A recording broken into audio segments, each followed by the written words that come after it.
Hello students welcome to political science CHSC political science class. अच्छा पिला माने एठी हमर लास्ट यूनिट रे परिवेश एवं प्राकृतिक संपद आ विषय रे अछि राइट। तो हमके भी देखिया पड़ियो परिवेश और प्राकृतिक संपद कौन कौन। परिवेश बोले तो आम चतुर्पार्श्व रे थिबा समस्त जैविक और अजैविक उपादान रो समाहार को दर्शाए। यह परस्पर निर्भरशील होई संतुलित होई आमर सृष्टिवास पृथ्वी रे जीवन यापन परिचालित राइट।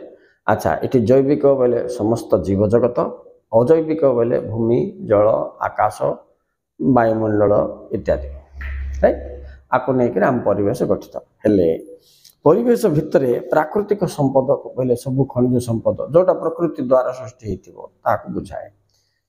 यहाँ को दुई श्रेणी विभक्त कर रिसोर्सेस बोले ये रिसोर्सेस को दु प्रकार डिवाइड कराई। गोटे हूँ रेन्युअल आ गोटे नॉन रेन्युअल बोले नवीकरण आ गोटे हूँ कौन तुम नवीकरण योग्य विहीन माने संभव नुहे। अच्छा आपको आम सरंती और असरंती संपद कहीपर। देख नवीकरण योग्य प्राकृतिक संपद कौन, अच्छा आउ नवीकरण अयोग्य प्राकृतिक संपद कौन। नवीकरण योग्य बोले जहाँ संपूर्ण भाव क्षय हुए नहीं, जो संपद क्षय होला पर आपे आपे पुणी सृष्टि हो जाए था जमीक सूर्य किरण राइट। शक्ति बोल के कहवा पिला माने देख नष्ट करदेले पूर्व अवस्था को फेरी आसे। विभिन्न चक्र प्रक्रिया रे यही संपद माने निजर स्थिति बजाय रखि थांते पिला माने। विभिन्न जंगल जात पदार्थ प्राणीजात पदार्थ कृषिजात शस्य नवीकरण योग्य संपद अटंती। सेमती शक्ति मध्य सौर शक्ति ताप शक्ति विद्युत शक्ति ये सब जाक नवीकरण योग्य संपद। किंतु आर विपरीतटा हूँ कौन नॉन रिन्यूएबल रिसोर्स बोले ताकू नवीकरण अयोग्य संपद।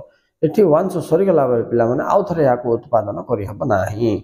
जमीक तुम पेट्रोल नियो डीजेल नियो कोयला नियो ये सब जो प्रकार द्रव्य अच्छी संपद अच्छी ये तो भूमि रू ही उत्पन्न प्रकृति द्वारा उत्पन्न। किंतु यह वंश सरीगला बेले आउ थे रिन्यूएबल हो पारे। रिन्यूएबल माने कौन पुनर्बार तार प्रस्तुति करा जाई पारिबो नाही। ओके अच्छा आको आम अन्य ना कौन कहीपर यहाँ सरी जाऊँगी तेणु आपको सरंती संपत्ति कहीपर। ठीक अच्छे ओके स्टूडेंट्स। तो ये थिला परिवेश कौन तापर संपद प्राकृतिक संपद दुई श्रेणी कौन कौन। Okay students thank you very much for watching. Please like and subscribe.